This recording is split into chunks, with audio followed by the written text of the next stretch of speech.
Hello everyone. आज का ये वीडियो डेडिकेटेड है क्लास 5 में रजिस्ट्रेशन करने के लिए।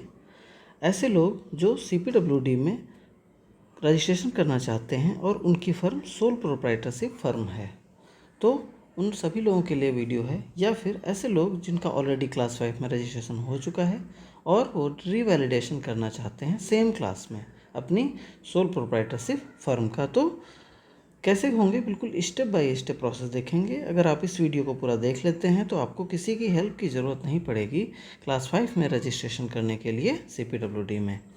तो आइए शुरू करते हैं। इन्फॉर्मेशन अच्छी लगे तो वीडियो को लाइक करिएगा। तो सबसे पहले क्या करेंगे, सबसे पहले आप जो है अपना CEMS जो रजिस्ट्रेशन वाला पोर्टल है उस पर जाइए। ठीक है, सिंपल है, उस पर चले जाइए। वहाँ पर आपको कॉन्ट्रैक्टर्स लॉगिन पर क्लिक करना है। जब आप कॉन्ट्रैक्टर्स लॉगिन पर क्लिक करेंगे तो आपको ऐसा इंटरफेस ओपन होकर के आ जाएगा। अगर आप पहली बार रजिस्टर करने जा रहे हैं, बिल्कुल फ्रेश एप्लीकेशन करने जा रहे हैं, तो आपको यहाँ पर रजिस्टर पर क्लिक करना है। और अगर आपके पास ऑलरेडी आपने रजिस्ट्रेशन कर लिया है तो आपको लॉगिन पर क्लिक करना है। तो सबसे पहले सेलेक्ट करिए, यहाँ पर पेन चेंज कर लेते हैं। सबसे पहले आप क्लिक करिए रजिस्टर पर, अगर आप बिल्कुल पहली बार रजिस्ट्रेशन करने के लिए चाह रहे हैं। तो जब आप रजिस्टर पर क्लिक करेंगे तो आपको ये रजिस्ट्रेशन का फॉर्म जो है वो ओपन होकर के आ जाएगा। ठीक है, तो जब इसमें क्या क्या भरना है, क्योंकि आपकी फ़र्म जो है वो सोल प्रोप्राइटरशिप फ़र्म है। ठीक है, तो यहाँ पर आपको पहले वाले में आपको अपनी कंपनी का नाम लिखना है, फिर आपको एक वैलिड मोबाइल नंबर लिखना है, इसके बाद ईमेल आईडी आपको अपनी लिखनी है और पैन नंबर आपको अपना लिखना है। जो पैन नंबर आपका, जिस पैन नंबर से आपका GST रजिस्ट्रेशन सर्टिफिकेट बना हुआ है, वही पैन नंबर यहाँ पर आपको लिखना है। यहाँ पर आपको कैप्चा एंटर करके रजिस्टर पर क्लिक कर देना है। जब आप इतना कर देंगे तो आपके मोबाइल पर एक यूज़र आईडी और पासवर्ड जो है वो चला जाएगा। यूज़र आईडी जो होती है वो आपका यही पैन नंबर होता है, पासवर्ड आपको एक 4 डिजिट का चला जाएगा। ठीक है, अब आप जो है अगेन फिर से आप यहाँ पर सेम यहीं इस वेबसाइट पर आइए और लॉगिन पर क्लिक कीजिए। जब आप लॉगिन पर क्लिक करेंगे रजिस्टर करने के बाद तो आपको ऐसा एप्लीकेंट लॉगिन का पोर्टल ओपन हो जाएगा। यहाँ पर आपको अपना यूज़र आईडी में, एप्लीकेंट आईडी में अपना क्या लिखना है, पैन नंबर लिख देना है, और जो पासवर्ड SMS पर आया है वो यहाँ पर लिख करके, कैप्चा लिख करके सबमिट कर देना है। अगर आप फर्स्ट टाइम करेंगे तो आपको पासवर्ड रीसेट करने का ऑप्शन सबमिट करने के बाद आएगा, तो आप पासवर्ड रीसेट करके दोबारा लॉगिन कर सकते हैं। तो हम मान के चल रहे हैं अब आपने लॉगिन कर लिया है। जब आप लॉगिन कर लेंगे तो आपको ये 5 टाइल्स जो हैं वो ओपन हो जाएंगी। तो अगर आप रिवैलिडेशन करने के लिए जा रहे हैं तो रिवैलिडेशन पर क्लिक करना है, लेकिन ये वीडियो पूरा डेडिकेटेड है कि आपकी कंपनी का जो है वो फ्रेश एप्लीकेशन जो है, सोल प्रोप्राइटरशिप कंपनी जो है उसका फ्रेश एप्लीकेशन कैसे करना है उससे रिलेटेड है। तो आपको यहाँ पर अप्लाई पर क्लिक कर देना है। जब आप अप्लाई पर क्लिक करेंगे तो आपको ऐसा जो है इंटरफेस ओपन होकर के आ जाएगा। तो आपको यहाँ पर 2 चीज़ें सेलेक्ट करनी होंगी, एक तो कैटेगरी सेलेक्ट करनी है और दूसरा क्लास सेलेक्ट करना है।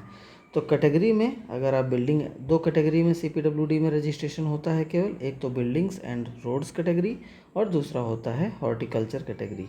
ठीक है, तो सपोज़ दैट आप बिल्डिंग एंड रोड कैटेगरी में रजिस्ट्रेशन करने के लिए जा रहे हैं तो बिल्डिंग एंड रोड सेलेक्ट कर लीजिए। इसके बाद क्लास 5 यहाँ पर सेलेक्ट कर लीजिए। सारी क्लासेस यहाँ पर आपको दिखेंगी। ठीक है, तो वहाँ पर आपको क्लास 5 जो है वो सेलेक्ट करना है और प्रोसीड पर क्लिक कर देना है। जितने समय आप प्रोसीड पर क्लिक करेंगे तो आपको एनेक्सर 1 जो है वो ओपन होकर के सामने आ जाएगा। आपको जो है एनेक्सर 1 फिल करना होता है। एनेक्सर 1 के 3 पार्ट होते हैं, उनको फिल करना होगा। फिर एनेक्सर 2 फिल करना होगा, फिर एनेक्सर 3 फिल करना होगा, फिर एनेक्सर 5 फिल करना होगा। एनेक्सर 4 जो है वो अप्लीकेंट्स के लिए नहीं होता है, वो CPWD के ऑफिसर्स के लिए होता है, वो आपका कंसर्न नहीं है। तो सबसे पहले हम लोग फिल करना स्टार्ट करेंगे एनेक्सर 1। अगर अभी तक आपने वीडियो को नहीं लाइक किया है तो ज़रूर लाइक कर दीजिए। तो जब एनेक्सर 1 का पार्ट 1 जो है वो फिल करने के लिए जाएंगे तो सबसे पहले आपको अप्लीकेंट नेम यहाँ पर ऑटोमेटिक लिखा मिलेगा, आपकी कंपनी का नाम। यहाँ पर आपने रजिस्ट्रेशन करने के टाइम जो भी कंपनी का नाम डाला होगा वो यहाँ पर आपको दिख जाएगा। स्टेटस ऑफ एंटिटी में आपको सेलेक्ट करना है सोल प्रोप्राइटरशिप फर्म। ठीक है, इंडिविजुअल नहीं सेलेक्ट करना है, सोल प्रोप्राइटरशिप फर्म जो आप सेलेक्ट करेंगे, सेलेक्ट कर लेंगे तो यहाँ पर फर्म पर ये टिक होकर के दिखेगा। यहाँ पर क्योंकि आपकी फ़र्म सोल प्रोप्राइटरशिप फर्म है, दैट इज़ आपके पास लाइसेंस है किसी स्टेट गवर्नमेंट का या किसी डिपार्टमेंट का है जिसके बेसिस पर आपने वर्क एक्सपीरियंस गेन किया है। तो यहाँ पर जो आपका लाइसेंस है स्टेट गवर्नमेंट का, ठीक है, तो जो लाइसेंस पर जो फाइल नंबर या ऑर्डर नंबर लिखा होगा वो आपको एज इट इज़ यहाँ पर लिख देना है। इसके बाद नेशनैलिटी में आपको इंडियन लिख देना है।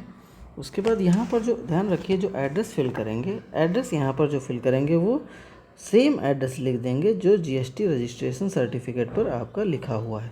बिल्कुल कोई चेंज मत कीजिएगा, बिल्कुल एज इट इज़ सेम लिख दीजिएगा। स्टेट में जो भी आपका स्टेट है, उत्तर प्रदेश है, बिहार है, राजस्थान है, हरियाणा है, जो भी है वो आप यहाँ पर सेलेक्ट कर लीजिए।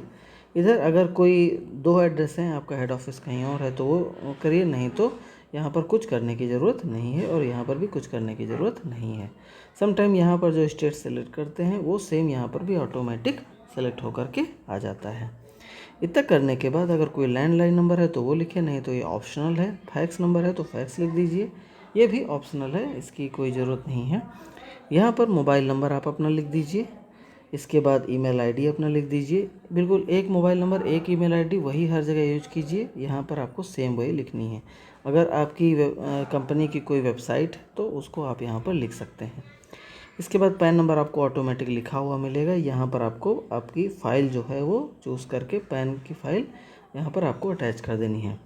यहाँ पर जो आप फाइल अटैच करेंगे पैन कार्ड की, है ना, कॉपी अटैच करेंगे, वो उस कॉपी पर आपका स्टैम्प और आपकी जो है साइन हो करके ही आपको अपलोड करना है।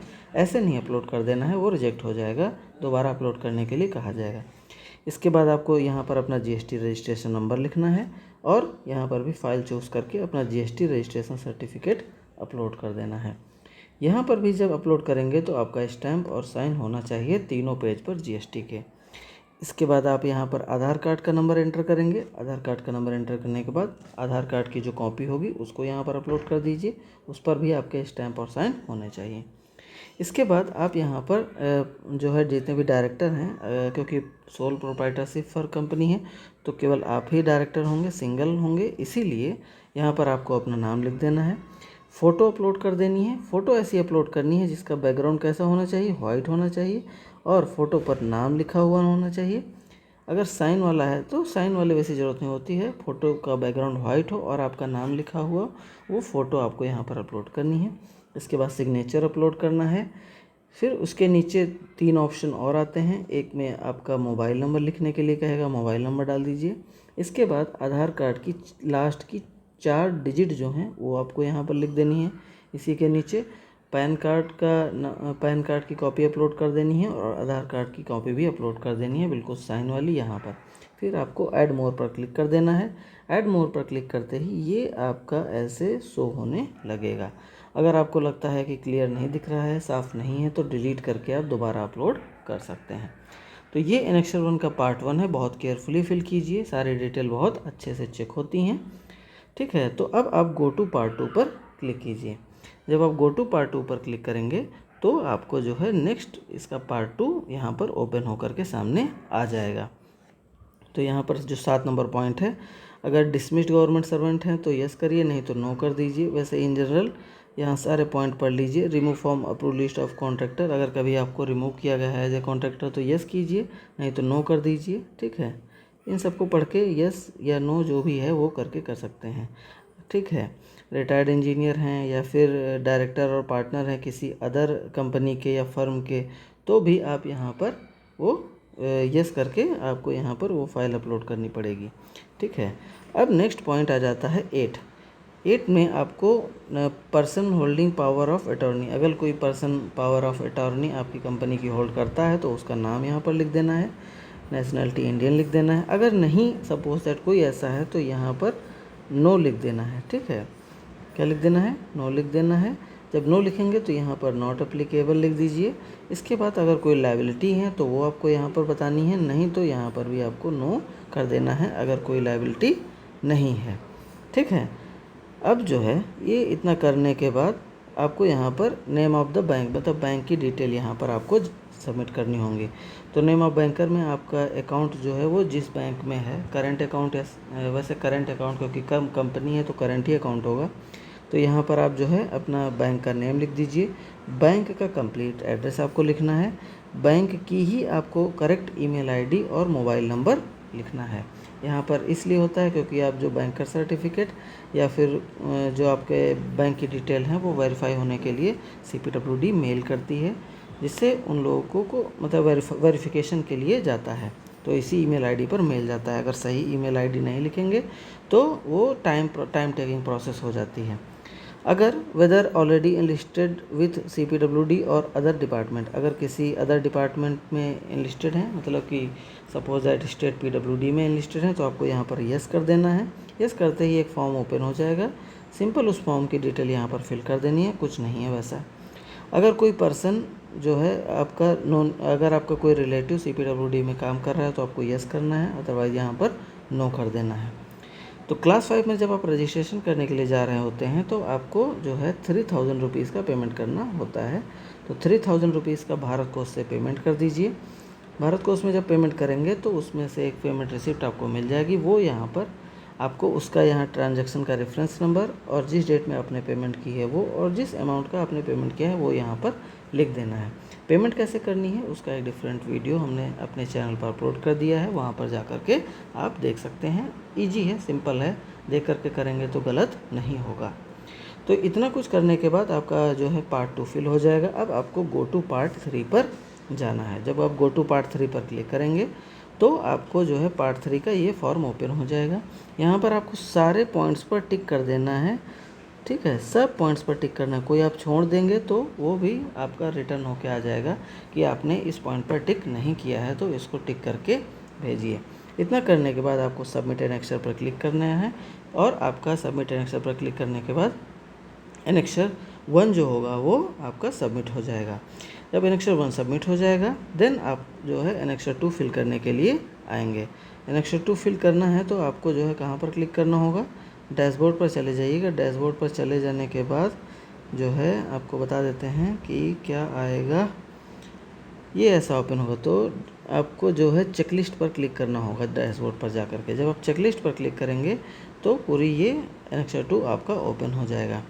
यहाँ पर प्रूफ ऑफ कॉन्स्टिट्यूशन में यस कीजिए, ठीक है, और सोल प्रोप्राइटरशिप फर्म है तो यस कर दीजिए। यहाँ पर आप अपना एफिडेविट जो सोल प्रोप्राइटरशिप का है आपको वो यहाँ पर अपलोड करना है। एफिडेविट कैसे बनेगा उसका भी वीडियो मैंने अपने चैनल पर अपलोड कर दिया है, वो जा कर के देख सकते हैं।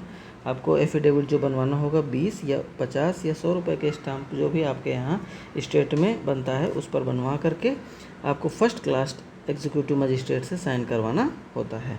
नोटरी से नहीं होगा, आपको फर्स्ट क्लास एग्जीक्यूटिव मजिस्ट्रेट से साइन करवाना ही पड़ेगा। इसके बाद यहाँ पर ये नो हो जाएगा क्योंकि आपकी फ़र्म जो है सोल प्रोप्राइटरशिप है, ये भी नो हो जाएगा और ये भी नो हो जाएगा। पावर ऑफ अटॉर्नी किसी को दे रहे हैं तो यस कीजिए, नहीं तो यहाँ पर नो कर दीजिए। एनलिस्टमेंट ऑर्डर यहाँ पर आपको जो है अपलोड करना होगा, यस कर दीजिए। और एनलिस्टमेंट ऑर्डर मतलब क्या कि आपका स्टेट गवर्नमेंट का जो लाइसेंस होगा आपको वो यहाँ पर एनेक्सर 1 में इस जगह में आपको अपलोड करना पड़ेगा, ठीक है। तो पहले ही अपलोड कर दीजिएगा, यस कर दीजिए। इसके बाद कोई रिलेटिव अगर CPWD में है तो यस करिए, नहीं तो यहाँ पर आपको भी नो कर देना है। तो ये पॉइंट आने के बाद आपको यहाँ पर self attested copy of tripartite agreement, तो यहाँ पर इसको भी नो कर देना है। फॉर्म 16 या 26AS आपको ट्रेसेस की वेबसाइट से डाउनलोड कर लेना है, लास्ट 3 ईयर के सारे डाउनलोड करने के बाद सब पर साइन करने हैं। या फिर फॉर्म जो 26AS होता है वो आपको उस ईयर का जमा करना है जिस ईयर में आपको फाइनल बिल की पेमेंट रिसीव हुई है। जो आप वर्क एक्सपीरियंस सबमिट करेंगे ना तो फाइनल बिल की पेमेंट जिस ईयर में रिसीव हुई है उस ईयर के फॉर्म 26AS आपको अपलोड करने होते हैं। सपोज 2023 में अगर फाइनल 2022 में हुआ है तो 2022 का केवल अपलोड आपको यहाँ पर कर देना है। तो यस पर क्लिक कीजिए और यस पर क्लिक करके यहाँ पर वो फाइल अपलोड कर दीजिए, वो भी सेल्फ अटेस्टेड होनी चाहिए। ये भी यस कर दीजिए, ये GST रजिस्ट्रेशन सर्टिफिकेट का है। इसके बाद पैन कार्ड, पैन रजिस्ट्रेशन, यहाँ पर भी यस कर दीजिए। ये आपको यहाँ ऑटोमेटिक नो मिलेगा। उसके बाद PPO पेंशन, ये भी नो मिलेगा, ऑटोमेटिक नो रहेगा, डिसेबल रहेगा। ये रिटायरमेंट का ऑर्डर, ये भी आपको ऑटोमेटिक डिसेबल्ड रहेगा। इसके अलावा नेक्स्ट होएगा एफिडेविट ऑफ अनएम्प्लॉयड इंजीनियर ये भी यहाँ पर नो रहेगा, क्योंकि आप सोल प्रोप्राइटरशिप के बेसिस पर अप्लाई कर रहे हैं। डिग्री या डिप्लोमा सर्टिफिकेट ये भी आपका नो रहेगा, ऑटोमेटिक डिसेबल रहेगा। आधार कार्ड की कॉपी यहाँ पर यस रहेगा। इनकम सर्टिफिकेट ये भी आपका नो रहेगा, क्योंकि आपकी सोल प्रोप्राइटरशिप फर्म है। फिर आपको प्रीव्यू पर क्लिक कर देना है। प्रीव्यू पर क्लिक करने के बाद सबमिट एनेक्सर पर क्लिक करके इस एनेक्सर को भी आपको सबमिट कर देना है। तो ये आपका एनेक्सर 2 भी सबमिट हो जाएगा। जब आपका एनेक्सर 2 सबमिट हो जाए तो आपको डैशबोर्ड पर जाना है। यहाँ पर क्लिक करेंगे तो डैशबोर्ड पे आप चले जाएंगे। फिर अब आपको सबसे मेन पार्ट जो है वो है डिटेल्स ऑफ वर्क। तो डिटेल्स ऑफ वर्क जब आप फिल करने के लिए जाएंगे तो इस पर क्लिक कीजिए, details of work. Details of work पर क्लिक करेंगे तो एनेक्सर 3 फिल करने के लिए ऐसा ऑप्शन आ जाएगा। जब ऐसा ऑप्शन आएगा तो आपको एलिजिबल कंप्लीटेड वर्क्स जो हैं वो सेलेक्ट करने होंगे। तो एलिजिबल जितने भी आप, जैसे आप क्लास 5 में यहाँ पर रजिस्ट्रेशन करने के लिए जा रहे हैं तो कोई एक वर्क ज़रूरी होता है 8 लाख का, या फिर कोई 2 वर्क जो मिनिमम 4-4 लाख के हों। ठीक है, अगर कोई 2 वर्क भी नहीं है तो कोई 3 वर्क, जिसमें से हर एक वर्क जो है वो 3.5-3 लाख का होना चाहिए। ठीक है, तो आप जो हैं क्लास 5 के लिए एलिजिबल होंगे। तो यहाँ पर एलिजिबल कंप्लीटेड वर्क्स अगर एक है तो यहाँ पर एक सेलेक्ट कर लीजिए, अगर 2 हैं वर्क तो 2 सेलेक्ट कीजिए, अगर 3 है तो आप जो है यहाँ पर 3 सेलेक्ट कीजिए। तो यहाँ पर जो है 2 वर्क सेलेक्ट किए गए हैं। तो 2 वर्क जब आप सेलेक्ट करेंगे तो पहले वर्क का अमाउंट और दूसरे वर्क का अमाउंट यहाँ पर लैक्स में लिखने के लिए बोलेगा। ठीक है, लैक्स में लिखने के लिए बोलेगा। तो लाख मतलब 8 लाख का, मतलब कि कोई वर्क मान लो आपने किया है 7 लाख का, ठीक है, और कोई वर्क आपने 6 लाख का किया है तो वहाँ पर यहाँ पर 7 लिख देना है और यहाँ पर 6 लिख देना है। ठीक है, जिस अमाउंट का वर्क आपने, ग्रॉस अमाउंट जो भी है आपका फाइनल बिल, वो यहाँ पर दोनों वर्क का लिख करके यहाँ पर प्रोसीड पर आपको क्लिक कर देना है। जब आप यहाँ पर क्योंकि 2 वर्क सेलेक्ट किए हैं तो आपको 2 फॉर्म यहाँ पर ओपन हो जाएंगे। अगर आप 3 सेलेक्ट करेंगे तो एक और फॉर्म यहाँ पर ओपन हो करके आ जाएगा। तो सबसे पहले यहाँ पर क्योंकि 2 सेलेक्ट है तो 2 फॉर्म ओपन है। सबसे पहले आपको फिल एनेक्सर ऑनलाइन करना है। ठीक है, दोनों का सबसे पहले एक फर्स्ट का करते हैं, फिल एनेक्सर ऑनलाइन पर जब आप क्लिक करेंगे, क्लिक करते ही उसके नीचे, इसके नीचे एक ऐसे फॉर्म जो है वो ओपन होके आ जाएगा। ठीक है, अब आपको यहाँ पर एग्रीमेंट की डेट, ठीक है, एग्रीमेंट का amount, gross value of completed work, ठीक है, कितने अमाउंट का कंप्लीट किया है, स्टिपुलेटेड डेट ऑफ स्टार्ट आपके वर्क की, स्टिपुलेटेड डेट ऑफ कंप्लीशन आपके वर्क की, और एक्चुअल कब आपका काम कंप्लीट हुआ है वो यहाँ पर आपको लिख देना है। अगर सिविल और इलेक्ट्रिकल दोनों वर्क आपके एग्रीमेंट में हुए हैं तो सिविल का अमाउंट यहाँ पर लिखना है और इलेक्ट्रिकल का अमाउंट अलग अलग यहाँ पर आपको लिख देना है। लेकिन अगर केवल सिविल वर्क हुआ है, ठीक है, केवल सिविल वर्क हुआ तो यहाँ सिविल वर्क का अमाउंट लिखना है, यहाँ पर नील लिख देना है अगर इलेक्ट्रिकल का कोई भी काम आपके एग्रीमेंट में नहीं हुआ है। इन केस अगर केवल इलेक्ट्रिकल का काम है, सिविल का नहीं है, तो यहाँ पर नील कर दीजिए और इलेक्ट्रिकल का अमाउंट यहाँ पर लिख दीजिए। अगर कोई बिल्डिंग का काम आपने किया है तो नंबर ऑफ़ स्टोरेज आपको लिख देना है, नहीं किया है तो यहाँ पर नॉट अप्लीकेबल कर देना है। सपोज दैट आपने बाउंड्री वॉल का काम किया है तो यहाँ पर क्या हो जाएगा, नॉट अप्लीकेबल हो जाएगा। अगर कोई कंपनसेशन लेवी हुआ है तो नहीं, तो जो है यहाँ पर नॉट अप्लीकेबल कर दीजिए। कोई लिटिगेशन हुआ है तो ठीक है, नहीं तो यहाँ पर भी नॉट अप्लीकेबल कर दीजिए। सबसे मेन यहाँ पर आएगा details of owner. Details of owner में यहाँ पर सपोज दैट आपने PWD में काम किया है, स्टेट PWD में, तो वहाँ के एग्जीक्यूटिव इंजीनियर का नाम यहाँ पर लिखना होगा आपको, जो भी, उसके बाद उनके ऑफिस का एड्रेस लिखना होगा, उनका मोबाइल नंबर होगा और उन्हीं की ईमेल आईडी होगी। यहाँ पर आपका कुछ नहीं रहेगा, यहाँ पर जिसके लिए आपने काम किया है वहाँ पर उनकी डिटेल फिल होंगी। इतना करने के बाद आपको प्रीव्यू पर क्लिक करना है। प्रीव्यू पर क्लिक करने के बाद आपको जो है सबमिट कर देना है। जब आप प्रीव्यू पर क्लिक करेंगे तो फाइनल सबमिट का ऑप्शन आ जाएगा, फिर आपको फाइनल सबमिट पर क्लिक कर देना है, तो आपका ये वाला पार्ट सबमिट हो जाएगा। फिर इतना करने के बाद आपको जो है एनेक्सर 3 जो है यहाँ पर वो एनेक्सर 3 अपलोड करना होगा। एनेक्सर 3 कैसे फिल करना है उसका भी वीडियो मैंने बनाया है, उसको देख करके आप same as it is fill करके साइन करवा करके, यही एक्चुअली एनेक्सर 3 होता है, लेकिन CPWD ने अलग से PDF बना करके अपलोड करने के लिए कहा है, तो उसका फॉर्मेट बिल्कुल दिया है, वीडियो में जाकर देखेंगे तो ईजिली कर ले जाएंगे। अगर आपने सेंट्रल गवर्नमेंट या PSU में काम किया है तो वो यहाँ पर आप टिक करके बता सकते हैं। इसके अलावा फाइनल बिल की कॉपी आपको और BOQ यहाँ पर एक साथ अपलोड कर देना है। कंप्लीशन सर्टिफिकेट और अवार्ड लेटर आपको यहाँ पर इसमें अपलोड कर देना है। ठीक उस तरीके से सेकेंड वर्क का भी फिल एप्लीकेशन करेंगे, सबमिट कर देंगे। उसके बाद ये सारी चीज़ यहाँ पर अपलोड करने के बाद सबमिट एनेक्सर पर क्लिक करके आप एनेक्सर 3 को सबमिट कर देंगे। ध्यान रखिए, सबसे पहले आपको ऑनलाइन एनेक्सर को फिल करके सबमिट करना है। आफ्टर दैट आपको यहाँ पर सबमिट एनेक्सर पर क्लिक करना है, तभी होगा। जब आप दोनों ऑनलाइन सबमिट करेंगे तभी ये भी फाइनल सबमिट होगा, अदरवाइज ये सबमिट नहीं होगा। तो ये सबसे क्रिटिकल पार्ट था पूरे रजिस्ट्रेशन प्रोसेस का। होप्स आप लोगों को समझ में आ गया होगा। अगर अभी भी वीडियो देख रहे हैं तो वीडियो को लाइक ज़रूर कीजिएगा। तो अब एनेक्सर 3 भी हो गया। सबसे लास्ट स्टेप आपका आता है एनेक्सर 5 फिल करने का, मतलब कि फाइनेंशियल साउंडनेस। फाइनेंशियल साउंडनेस मतलब क्या होती है कि आपको जब आप क्लास 5 में रजिस्ट्रेशन करने के लिए जाएंगे तो आपको बैंकर सर्टिफिकेट या फिर नेटवर्क सर्टिफिकेट या फिर आपको जो है एनुअल टर्नओवर सर्टिफिकेट, इन तीनों में से एक आपको जमा करना होगा। ये कैसे बनते हैं इसकी वीडियोस भी आपको मेरे चैनल पर मिल जाएंगी, वहाँ पर जा कर के आप देख करके अपलोड कर सकते हैं, बनवा सकते हैं। बिल्कुल वैसे ही बनाएंगे तो कोई गलती नहीं होगी। तो फाइनेंशियल साउंडनेस पर क्लिक करना है। फाइनेंशियल साउंडनेस पर जहाँ क्लिक करेंगे तो आपको ऐसा फॉर्म ओपन हो जाएगा। तो पहला है बैंकर सर्टिफिकेट का, इसके बाद दूसरा है एनुअल टर्नओवर सर्टिफिकेट का, तीसरा है नेटवर्क सर्टिफिकेट का। इन 3 में से जो भी, ये फॉर्मेट भी यहाँ आपको PDF फॉर्म में मिल जाएंगे, इनको आप डाउनलोड करके फिल करके आप जो है सेम बनवा सकते हैं। कैसे बनवाना है वो वीडियो देखकर ही बनाइएगा ताकि गलत नहीं होगा। तो सपोज़ दैट अगर आप बैंकर सर्टिफिकेट बनवाते हैं तो यहाँ पर जितने का अमाउंट का बैंकर सर्टिफिकेट बनवाए हैं, सपोज दैट क्लास 5 के लिए 8 लाख का बनवाना होता है, तो 8 लाख का बैंकर सर्टिफिकेट बना के करके यहाँ पर आपको अपलोड कर देना है और यहाँ पर 8 लिख देना है। उसके बाद जो है सबमिट एनेक्सर पर क्लिक कर देना है। तो ये भी आपका एनेक्सर जो है वो सबमिट हो जाएगा। सारे एनेक्सर एक साथ सबमिट करते हुए आइएगा ताकि दिक्कत ना हो। फिर आपको इतना करने के बाद, सबमिट करने के बाद आपको यहाँ पर डैशबोर्ड पर जाना है। इसके बाद यहाँ पर फाइनल सबमिट के लिए आपको क्लिक करना होगा। तो आपका एप्लीकेशन फॉर्म भी फिल हो गया, यानी कि एनेक्सर 1, ये हो गया एनेक्सर 2, ये हो गया एनेक्सर 3 और ये हो गया एनेक्सर 5। इतना करने के बाद आपको फाइनल सबमिट पर क्लिक करना है। फाइनल पर सबमिट पर क्लिक करेंगे तो पूरा फॉर्म आपका ओपन होकर के यहाँ आ जाएगा। फिर यहाँ पर ओके क्लिक करना है और सबमिट पर क्लिक कर देना है। ये सबमिट कर देंगे तो आपको एनलिस्टमेंट फ़ीस यहाँ पर अपलोड करने का ऑप्शन आएगा, यहाँ पर टिक कीजिए। उसके बाद यहाँ देख लीजिए जो आपने भारत कोष से पेमेंट की है उसका वीडियो हमारे चैनल पर मिलेगा, वो रिसिप्ट भी यहाँ पर आपको चूज़ फाइल करके अपलोड करके सबमिट फ़ीस पर क्लिक कर देना है। सबमिट फ़ीस पर क्लिक करते ही आपका एप्लीकेशन सबमिट हो जाएगा और आपके पास जो है सबमिशन का मैसेज भी आ जाएगा। तो होप सो आप लोगों को ये सेशन बहुत अच्छा लगा होगा। Thank you, that's all for the day.